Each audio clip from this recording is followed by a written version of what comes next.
He was less certain that Benny had been there that day, or that he'd ever had a sister to begin with. That he'd ever had a chubby, squiggle-headed baby girl following him around the house. That she'd ever cheered him on at the national meets. That he'd ever heard her voice sailing across the auditorium as he closed his hand around his doctoral diploma. That he'd ever not felt the way he does right now, orphaned and pissed as hell. Benny. Her mother's attorney opens the door, and Benny looks past him, half expecting to see her ma sitting in the room. But it's only Benny and Byron now, and Byron won't even look at her.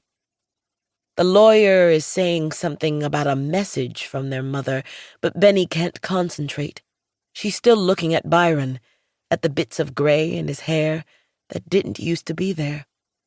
What's with the pushing, anyway? The man is 45 years old, not 10.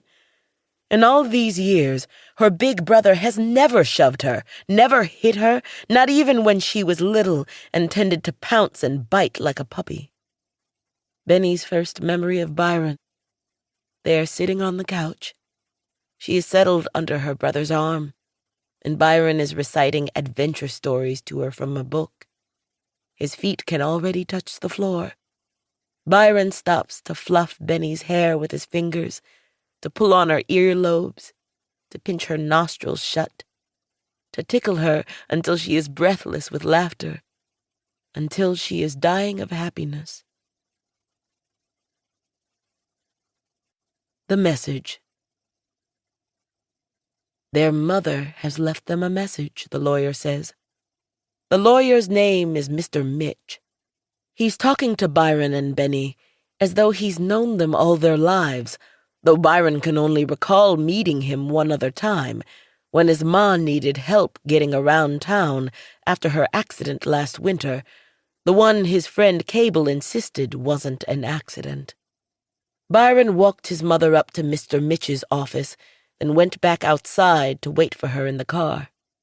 He was sitting there watching some kids skateboard down the broad, buff-toned sidewalks between one high-end chain store and the next when a police officer rapped on his side window.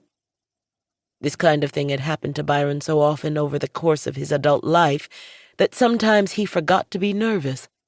But most times, whenever he was approached or pulled over by an officer, he slid down into that space between one heartbeat and the next, where he could hear his blood crashing through his body, a waterfall carrying centuries of history with it, threatening to wipe out the ground on which he stood.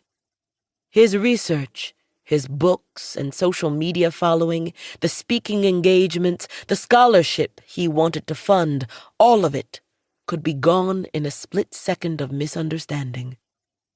Only later, after the officer had opened the trunk of his patrol car and come back with a copy of Byron's latest book, could he have an autograph?